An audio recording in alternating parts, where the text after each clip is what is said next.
कुछ बचता नहीं है।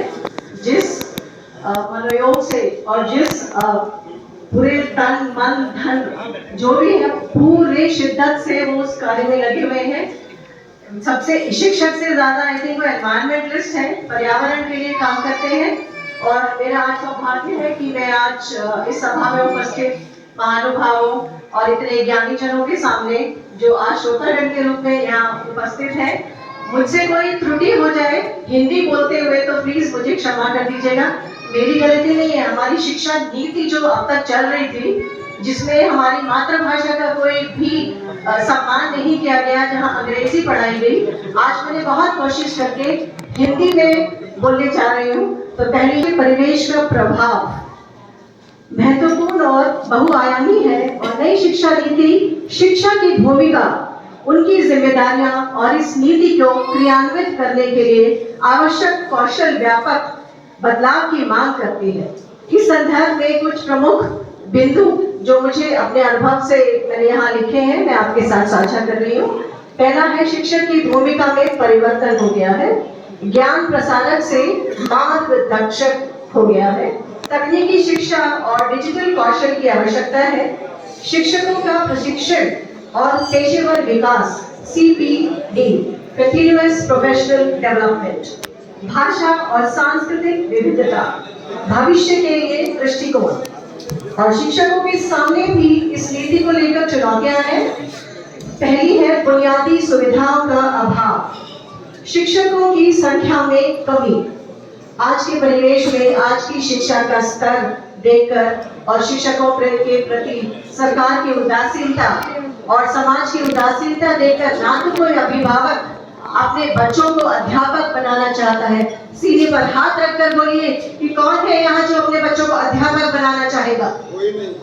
मुझे नहीं लगता कि कोई भी अध्यापक बनाना चाहेगा बच्चे को, क्योंकि मैं भी जब इंटरव्यू लेती हूँ शिक्षकों का अपने स्कूल में और पूछती हूँ कि आपका क्या उद्देश्य है, क्यों यहाँ आई है, क्या आपका पढ़ाना उद्देश्य है, उनका मुझे मन से जो उत्तर होता है वो बड़ा मन को द्रवित करता है।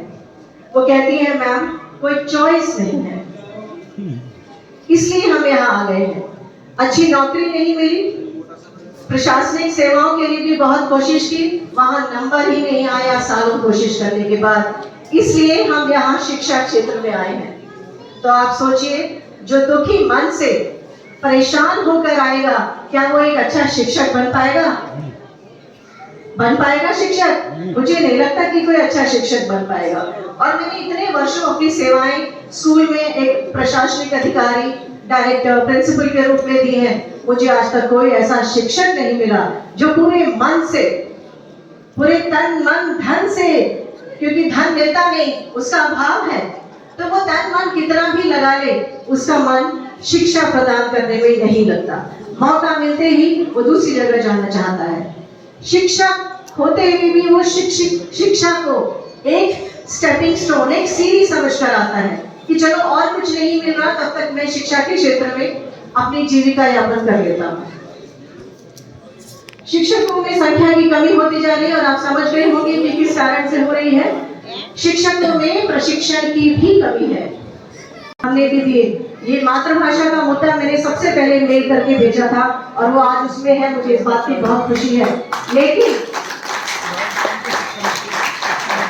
जमीनी स्तर पर ये मातृभाषा का फंडामेंटल बेसिक कितनी देर चलेगा पता नहीं। सरकारी स्कूलों में आप चला सकते हैं, क्या ये प्राइवेट स्कूलों में चलेगा मातृभाषा का मुद्दा? मुझे नहीं लगता। जो नई शिक्षा नीति बनाई गई है, शिक्षकों को रचनात्मक स्वतंत्रता और व्यावसायिक स्वतंत्रता प्रदान करती है। इसका उद्देश्य शिक्षकों को सशक्त बनाना है ताकि वे न केवल छात्रों को शिक्षित कर सके परंतु जीवन निर्माण में उनका योगदान कर सके। इसका निष्कर्ष मैंने यही निकाला है पूरी शिक्षा नीति पढ़ने के बाद कि शिक्षकों को भविष्य के अनुरूप ढालने का एक सकारात्मक प्रयास भी है।